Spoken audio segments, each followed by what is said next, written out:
Hello mga guys. Sorry, inuubo ako ng konti. Malamig eh.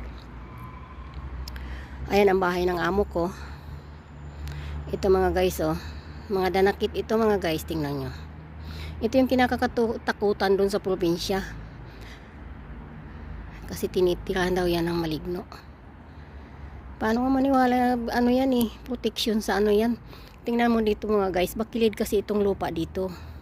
Kaya yan ang tinatanim nila banda dyan para hindi mag-landslide yung lupa. So malaking protection po yan para sa lupa na wag mag-landslide. Yan ang bahay ng amo ko. Yung banda balko na malaki yan, pahaba yan doon. Pupunta doon sa likod. Ito yung prentera. Ayan, hagdan pataas. Walang elevator yan, hagdan lang yan. Kasi na-build itong bahay na to noon pa ito eh. Ilang gira na ang dumaan dito. Yan pa rin ang bahay nila, awa ng Diyos. At sa awa ng Diyos, ako 25 years na ngayong 2025. Awa ng Diyos eh, ganun pa rin. Shout out, kaway-kaway dyan sa mga tulad kong nagtanda na dito na wala pa rin naipon. Pero salamat sa Diyos, maraming natulungan.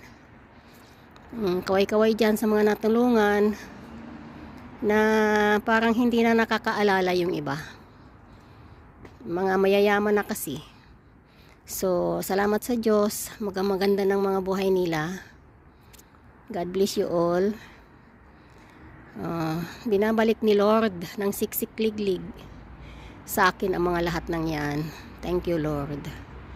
Ito yung garden dito. Garahe ito eh. Ay ang ganda ng ano. Bunga yan na hinog na. Hindi yan bulaklak. ng halaman na yan. Ayan. Ito tinataniman ko yan dyan. Ang gilid na yan dyan. Ng mga bulaklak na ganyan. Oh. Ang pinapadami ko dito yung bulaklak na pula. Kaya lang winter ngayon, kaya ano yung ano nila, pero ang iba matataba din oh. Ito naman mga gumamila ito. Okay din ang gumamila dito. And then may guava din. Okay din ang guava dito. Yan ang guava yan. Yan. Ang okay dito na mga tanim na hindi namamatay pag winter. Yung mga gaya niyan oh, mga